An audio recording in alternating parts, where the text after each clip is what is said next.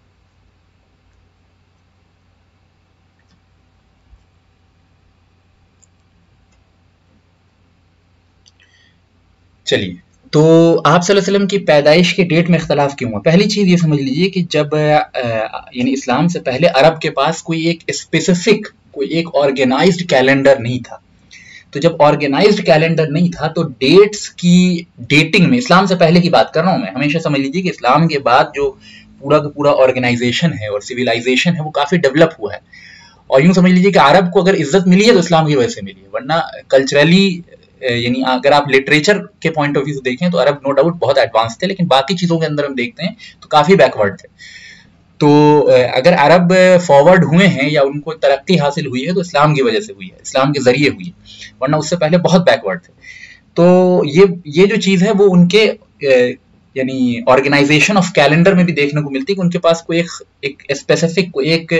یوں سمجھ لیجیے کہ بہت آرگنائزڈ فارمیٹ نہیں تھا جس کے ذریعے وہ ڈیٹ کو اسائن کرتے۔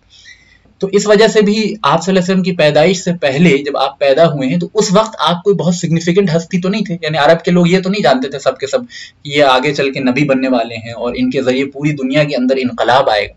تو کسی نے بھی آپ کی پیدائش کے ڈیٹ کو بہت یوں سمجھ لیجیے کہ بہت کرٹیکلٹی کے ساتھ محفوظ نہیں کیا ہے نا۔ اب مثال کے طور پہ میں آپ کو اگزامپل دے دوں، یعنی آج اب ہم لوگوں کے یہاں یہ ڈیٹ وغیرہ کو یاد رکھنے کا رواج ہو گیا ہے اور برتھ ڈے وغیرہ کو ہم خاص ایک اس سے دیکھتے ہیں، لیکن اگر ہم اپنے ہی کلچر میں 100-200 سال پہلے جائیں تو آپ اگر اپنی دادی کی پیدائش کی تاریخ پوچھیں گے تو وہ ان کو اپنی پیدائش کی تاریخ نہیں معلوم ہوتی، یا آپ اپنی پردادی وغیرہ کے بارے میں پتا کریں تو وہ یعنی اس میں بھی آپ کو مختلف اقوال مل جائیں گے۔ کچھ لوگ کہیں گے نہیں یہ 1932 میں پیدا ہوئی تھی، کچھ کہیں گے نہیں یہ 1934 میں پیدا ہوئی تھی، اس میں بھی اختلاف ہوتا ہے۔ اور وہ بھی یعنی despite the fact that we have more organised calendar and we have more مطلب آپ سمجھ لیجیے کیٹیگرائز چیزیں ہمارے پاس سامنے ہیں اور mathematically we are more advance, تب بھی اگر آپ 2 جنریشن پیچھے جائیں تو یعنی آپ کو معاملہ جو ہے اتنا کلیئر نہیں ہو پائے گا ڈیٹس اینڈ ایئر کے حساب سے۔ تو اب عرب کے سویلائزیشن میں جائیں تو اس زمانے میں تو اور بھی کیلنڈرز جو ہیں وہ اس طرح آرگنائز نہیں تھے، تو ان کے یہاں بھی جو ہے ڈیٹ سسٹم جو تھا وہ اتنا ایڈوانس نہیں تھا۔ فردر مور اگر عرب کو یہ معلوم ہوتا کہ یہ شخص جو ہے بہت بڑی ہستی بننے والے ہیں اور ان کے ذریعے دنیا کے اندر انقلاب آنے والا ہے تو عرب جو ہے وہ آپ صلی اللہ علیہ وسلم کے ڈیٹ کو بالکل صحیح طریقے سے نوٹ کرتے۔ جس چیز کو عرب اہمیت دیتا تھا اس کو عرب بہت اچھے سے نوٹ کرتا تھا، جیسے عرب کے اندر عام لوگوں کو بھی جو ہے ہزاروں ہزار اشعار، ہزار لائن کی پوئٹریز جو ہیں وہ یاد ہوتی تھی زبانی، اور بالکل زبر زیر کے فرق کے بغیر یاد ہوتی تھی، کیونکہ ان کے کلچر میں یہ بہت امپورٹنٹ چیز تھی، لیکن ڈیٹس ان کے کلچر میں کوئی بہت امپورٹنٹ چیز نہیں تھی، تو اسی لیے ڈیٹس میں اختلاف ہو جاتا ہے۔ بعض لوگ اور جب اسلامک ہسٹری ڈاکومنٹ ہونے لگی تو اس وقت وہ لوگ جو حضور کی پیدائش کے زمانے میں زندہ تھے وہ تو بہت بوڑھے ہو چکے تھے، تو اس لیے بھی بہت ہمیں شیور شارٹ نہیں ملتا اسلام کے آنے سے پہلے کی جو چیزیں ہیں ان کے بارے میں شیور شارٹ بالکل ڈیٹ پن پوائنٹ کر کے ہم نہیں بتا سکتے کہ فلاں ڈیٹ ہوگی. اس لیے جو ہے آپ صلی اللہ علیہ وسلم کی پیدائش کے بارے میں جو ڈیٹس آئے ہیں ان میں اختلاف بہت نیچرل بات ہے. آگے ہم سوالات و جوابات جو ہیں وہ ہم آگے انشاءاللہ سے ڈیل کریں گے. تو آپ کی پیدائش کے تعلق سے جو مختلف اقوال ہیں، مختلف سینگز ہیں، اس میں سب سے اوتھینٹک 12 اور 9 ہے، اور ان دونوں میں بھی زیادہ اوتھینٹک جو ہے وہ 9 ربیع الاول ہے. یہ الگ بات ہے کہ ہمارے کلچر میں زیادہ فیمس جو ہے وہ 12 ربیع الاول کو مانا جاتا ہے، اور ہم لوگ عام طور پہ جو ہے 12 ربیع الاول کو ہی آپ کی پیدائش کا دن کنسیڈر کرتے ہیں. اس کی بنیادی وجہ یہ ہے کہ سیرت کی سب سے مشہور ترین جو کتاب ہے وہ ابن اسحاق ہے، سب سے ڈیٹیلڈ، سب سے زیادہ ڈسکرپٹیو، اور سب سے زیادہ یوں سمجھ لیجیے کہ اولڈسٹ سروائیونگ لٹریچر اس میں 12 ربیع الاول لکھا ہوا ہے. لیکن اور جو ادر اوتھینٹک سورسز ہیں ان کے ذریعے جو ہے وہ تحقیق سے پتہ چلتا ہے کہ 9 ربیع الاول از مور اوتھینٹک. یہ جاننا زیادہ ضروری نہیں ہے، آپ اینو ڈومینی وغیرہ کے بارے میں جاننا کوئی بہت امپورٹنٹ بات نہیں. بس یوں سمجھ لیجیے ابھی 2021 ہے تو اس زمانے میں 571 تھا. میں آپ کہیں گے تو میں بتا سکتا ہوں، لیکن پھر اس سے بہت سے لوگوں کو کنفیوژن ہو جائے گا. تو ابھی وہ ڈیٹیلز ریلیونٹ زیادہ ہیں جو سیرت سے کنیکٹڈ ہیں. ٹھیک ہے، اب آپ کی پیدائش منڈے کو ہوئی، اس میں کوئی شک نہیں، کیونکہ اس تعلق سے بہت ہی اوتھینٹک ایک روایت موجود ہے صحیح مسلم کے اندر کہ آپ صلی اللہ علیہ وسلم سے کسی نے پوچھا کہ اللہ کے رسول آپ منڈے کے دن روزہ کیوں رکھتے ہیں؟ آپ صلی اللہ علیہ وسلم کی عادت تھی کہ ہر سوموار کو جو ہے وہ آپ روزہ رکھا کرتے تھے. تو صحیح مسلم میں اس تعلق سے ایک حدیث موجود ہے جس کو علامہ امام نووی نے اپنی کتاب ریاض الصالحین میں بھی اس حدیث کو نقل کیا ہے کہ آپ صلی اللہ علیہ وسلم منڈے کو روزہ رکھا کرتے تھے. آپ سے کسی نے پوچھا کہ آپ منڈے کو کیوں روزہ رکھتے ہیں؟ تو آپ صلی اللہ علیہ وسلم نے فرمایا کہ یہ وہ دن ہے جس دن میں پیدا ہوا، اور یہ وہ دن ہے جس دن مجھے نبوت ملی. گویا آپ کے پیدا ہونے کا دن بھی منڈے ہے اور آپ کی نبوت ملنے کا دن بھی جو ہے وہ منڈے ہے، اس لیے آپ صلی اللہ علیہ وسلم منڈے کو روزہ رکھا کرتے تھے. تو اس حدیث سے بالکل واضح ہو جاتا ہے کہ آپ کی پیدائش جو ہے سوموار کے دن منڈے ہوئی. ٹھیک ہے، آگے چلتے ہیں. سوال جواب جو ہے وہ لاسٹ کے لیے بچا کے رکھیں تو زیادہ مناسب ہوگا. انلیس کوئی بات میں کہہ رہا ہوں اور آپ کو بات ہی نہیں سمجھ میں آئے بالکل، تو بالکل آپ بیچ میں سوال کر لیں چیٹ میں، اور کوئی ورڈ میں ایسا بول جاؤں جو آپ کو اس کا مطلب نہیں سمجھ میں آ رہا ہے تو آپ چیٹ میں سوال کر لیں. لوگ جو ہیں وہ اور لوگ ہیں وہ جواب دے دیں گے. لیکن اگر بہت ضروری سوال نہیں ہے تو سوال کو لاسٹ کے لیے بچا کے رکھیں. ٹھیک، آگے چلتے ہیں. حضرت سعید ابن غفلہ ایک صحابی ہیں، یہ خود فرماتے ہیں، یہ بوڑھے صحابی ہیں، خود فرماتے ہیں کہ اللہ کے رسول صلی اللہ علیہ وسلم اور میں دونوں ایک ہی سال پیدا ہوئے. وہ سال کون تھا؟ عام الفیل، ہاتھی والا سال. اب عرب جو ہے آپ جانتے ہیں کہ ابراہہ والا جو ہاتھی کے لشکر والا واقعہ جو ہوا تھا، جس کے بارے میں بہت تفصیلی کلام جو پچھلے لیکچر میں ہوا، وہ ایک بہت سگنیفیکنٹ عرب کی ہسٹری میں واقعہ تھا. تو عرب جو ہے وہ اس سے بھی یاد رکھتا تھا کہ ہاں وہ ہاتھی والا سال جو تھا اس سے 2 سال پہلے یہ ہوا تھا، ہاتھی والے سال سے 2 سال بعد یہ ہوا. تو یہ خود صحابی فرماتے ہیں سعید ابن غفلہ کہ میں اور محمد رسول اللہ صلی اللہ علیہ وسلم کی پیدائش ایک ہی سال ہوئی، اور وہ سال تھا عام الفیل یعنی ہاتھی والا سال. دوسرے ایک بڑے مشہور تابعی ہیں سعید ابن مسیب، یہ بہت مشہور تابعی ہیں، بہت بڑے مفسر ہیں، عبداللہ ابن عباس کے اسٹوڈنٹس میں سے ایک ہیں، اور بہت بڑے یعنی آپ یوں سمجھ لیجئے کہ یونانیمسلی تمام علماء اور فقہاء اور تمام ائمہ جو ہیں وہ ان کو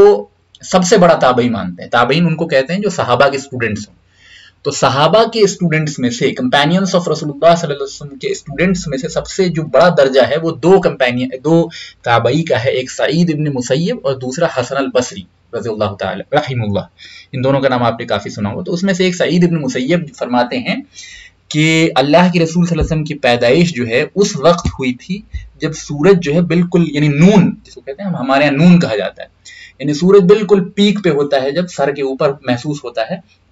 اور ایسا وقت ہوتا ہے دن کا ظہر سے تھوڑا پہلے، زوال سے تھوڑا پہلے، جس وقت انسان کا سایہ نہیں بنتا ہے. یعنی اگر آپ یعنی عام طور پہ زوال کا وقت جو ہے وہ 12 پونے 12 کے آس پاس ہوتا ہے دن میں، تو اگر آپ صبح کے وقت دیکھیں گے تو سایہ ایک سائڈ بنتا ہے، کیونکہ سورج کی جو روشنی آتی ہے وہ سرٹن اینگل پہ آتی ہے، وہ سایہ ایک سائڈ کریٹ کرتی ہے. پھر اگر آپ 12:30 کے بعد دیکھیں گے تو سایہ جو ہے وہ دوسرے سائڈ انسان کا بنتا ہے. لیکن ایک وقت بیچ میں ایسا ہوتا ہے 11:45 بجے کے آس پاس جس کو ہم کہتے ہیں زوال کا وقت. یہ وہ وقت ہوتا ہے جس وقت سورج بالکل اوپر محسوس ہوتا ہے اور اس کے نتیجے میں انسان کا سایہ نہیں بنتا. اس وقت یہ بہت چھوٹا سا پیریڈ ہوتا ہے اور اس کے بعد ہی ظہر کا وقت شروع ہوتا ہے. تو یہ وہ وقت ہے جس وقت آپ صلی اللہ علیہ وسلم کی پیدائش ہوئی ہے. موسٹ اوتھینٹک جو قول ہے آپ کی پیدائش کے تعلق سے وہ سعید ابن مسیب کا ہی ہے. حضرت عبداللہ ابن عباس فرماتے ہیں کہ اللہ کے رسول صلی اللہ علیہ وسلم کی پیدائش جو ہے وہ نون کے وقت، زوال کے وقت ہوئی تھی، جب سورج اپنی تمازت و گرمی اور روشنی کے اعتبار سے سب سے پیک پہ ہوتا ہے. اور یہ ایک اعتبار سے سمبولزم ہے، ایک سمبولک میسج بھی ہے اللہ تعالیٰ کی طرف سے کہ آپ صلی اللہ علیہ وسلم کی پیدائش بعین اسی وقت ہوئی ہے جس وقت سورج اپنی روشنی اور تمازت کے اعتبار سے ٹاپ پہ ہوتا ہے، اپنی انٹینسٹی کے اعتبار سے، اپنی جو ہے گرمی کے اعتبار سے، اپنی روشنی کے اعتبار سے سب سے زیادہ بلند ہوتا ہے. آپ کی حیثیت بھی اسی آفتاب، اس سورج کی جیسی ہے جس کے ذریعے تمام اندھیرے جو ہیں دور ہو جاتے ہیں. ہمیشہ سورج کے ذریعے اندھیرے دور ہوتے ہیں، لیکن سب سے زیادہ اندھیرے کو ایریڈیکیٹ جو ہے سورج تب کرتا ہے جب وہ زوال کے وقت سب سے ٹاپ پہ ہوتا ہے، کیونکہ کبھی بھی وہاں اس وقت سایہ نہیں بن رہا ہوتا. تو چونکہ سایہ نہیں بنتا تو یوں سمجھ لیجیے کہ سب سے زیادہ روشن جو دنیا ہوتی ہے وہ 12 پونے 12 کے آس پاس ہوتی ہے. تو یہ ایک سمبولک اللہ تعالیٰ کی طرف سے ایک ضمناً ایک یوں سمجھ لیجیے کہ انٹیگرل میسج تھا کہ آپ کی پیدائش بھی بعین اس وقت ہوئی جس وقت سورج اپنے ٹاپ پہ ہوتا ہے. دس از اے سمبولزم جس کو کہہ سکتے ہیں. اب آپ کی پیدائش سے ریلیٹڈ ہی ایک حدیث آپ کے سامنے جو ہے اسکرین پہ اپیئر ہو رہی ہے. وہ حضرت امام احمد ابن حنبل نے اپنی حدیث کی کتاب مسند امام احمد وہ حدیث نقل کی ہے، اور وہ حدیث خود رسول اللہ صلی اللہ علیہ وسلم خود ارشاد فرما رہے ہیں اپنی پیدائش کے بارے میں. ظاہر اس سے زیادہ مستند کوئی بات نہیں ہو سکتی، اس سے زیادہ اوتھینٹک کوئی بات نہیں ہو سکتی. خود آپ صلی اللہ علیہ وسلم فرما رہے ہیں، مسند احمد میں یہ حدیث ریکارڈڈ ہے کہ جب میری ماں نے مجھے جنا، یعنی بی بی آمنہ نے جب مجھے جنا، جب میری پیدائش ہوئی تو میری ماں کے جسم سے ایک ایسا نور نکلا میرے ساتھ، ہے نا. یعنی جب آپ کی پیدائش ہوئی تو بی بی آمنہ کے جسم سے ایک ایسا نور نکلا جس سے شام کا شہر بصرہ شام میں ایک جگہ ہے، شام سیریا، گریٹر سیریا وہ کہتے ہیں. Greater Syria modern day Syria, Lebanon, Jordan and Palestine, یہ سب کو انکلوڈ کرتے ہوئے جو خطہ ہے آپ میپ پہ دیکھ سکتے ہیں. میپ آپ کے سامنے نہیں ہے لیکن آپ یعنی جو لوگ بھی تھوڑے بہت میپ سے واقف ہیں وہ سمجھ جائیں گے کہ وہ جو ماڈرن ڈے سیریا ہے، لیبنان ہے، جارڈن ہے اور پیلسٹائن ہے، ان چاروں کے کلیکشن کے ذریعے جو بڑا سا خطہ وجود میں آتا ہے اس کو عربی میں بلاد الشام کہتے تھے آپ صلی اللہ علیہ وسلم کے زمانے میں. تو بلاد الشام کے بارے میں، یا جس کو شام بھی کہا جاتا ہے، شام ورڈ جو ہے بار بار احادیث کے اندر استعمال ہوتا ہے، بول چال میں بھی استعمال ہوتا ہے، دروس کے اندر بھی استعمال ہوتا ہے. تو آپ اس ورڈ کو یاد رکھ لیں. شام سے مراد کیا ہوتا ہے؟ Greater Syria. اور گریٹر سیریا میں ماڈرن ڈے میں کون کون سی کنٹریز آتی ہیں؟ سیریا، لیبنان، جارڈن اور پیلسٹائن. ٹھیک ہے. تو اللہ کے رسول فرماتے ہیں کہ میری پیدائش کے ساتھ میری ماں کے جسم سے ایک ایسا نور نکلا جس نور سے شام کے محلات جو ہیں، بصرہ ایک جگہ ہے شام کے اندر، وہاں کے محلات روشن ہو گئے. اور یہ خود آپ کی زبانی ہے، اس میں کسی قسم کے شک کی جو ہے وہ کوئی گنجائش نہیں ہے. باقی باتوں میں بھی شک کی گنجائش نہیں، لیکن باقی باتوں میں ایک سیکنڈ کو ڈاؤٹ پھر بھی اگر کوئی کر لے تو کافر نہیں ہوگا. لیکن اگر اس بات میں ڈاؤٹ کر لے گا جو کہ خود آپ کی زبانی ہے تو پھر آپ صلی اللہ علیہ وسلم کی بات پہ شک کر رہا ہے تو پھر کفر ہو جائے گا معاملہ. تو خود اللہ کے رسول صلی اللہ علیہ وسلم فرماتے ہیں کہ میری ماں کی پیدائش کے وقت میری ماں کے جسم سے ایک ایسا نور نکلا جس سے شام کے محلات جو ہیں روشن ہو گئے. اچھا، آپ کی پیدائش ہوئی مکہ کے اندر، مکہ ہے عرب کے اندر، ٹھیک ہے. اور آپ یہ فرما رہے ہیں کہ میری ماں کے جسم سے ایک ایسا نور نکلا جس سے شام کے محلات جو بہت دور ہے، عرب سے بہت دور ہے، اس کے محلات جو ہیں روشن ہو گئے. تو پہلی چیز تو یہ کہ اللہ کی طرف سے معجزہ تھا. یہ انسانی قوت و طاقت میں یہ چیز نہیں ہے کہ یہاں سے لے کے وہاں تک جو ہے وہ نور کو پہنچا دے. اسپیشلی اس زمانے کی ٹیکنالوجی میں تو بالکل پاسبل نہیں.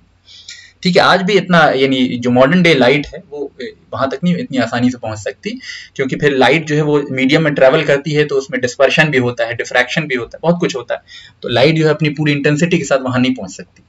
ٹھیک ہے، انلیس پھر وہ رڈار ٹیکنالوجی ہو یا اور بھی دوسری چیزیں. لیکن یہ خالص اللہ تعالیٰ کی طرف سے معجزہ تھا. دوسری چیز، اس میں شام کا ہی ذکر کیوں کیا گیا، سیریا کا ہی ذکر کیوں کیا گیا؟ بلکہ آپ کی پیدائش تو عرب کے اندر ہوئی تھی، اور آپ کی پیدائش سے سیریا کا روشن ہو جانا یہ اپنے آپ میں ایک اسٹرینج بات تھی جس کا ذکر یعنی اس پہ بہت علماء نے اور ائمہ نے بہت ساری چیزیں لکھی ہیں. میں آپ کے سامنے ایک قول بیان کر رہا ہوں علامہ ابن کثیر کے، بہت بڑے مفسر اور بہت بڑے مورخ دونوں، یعنی he is a great historian, he is a great مفسر. ٹھیک ہے، قرآن کے بہت بڑے مفسر ہیں. خود فرماتے ہیں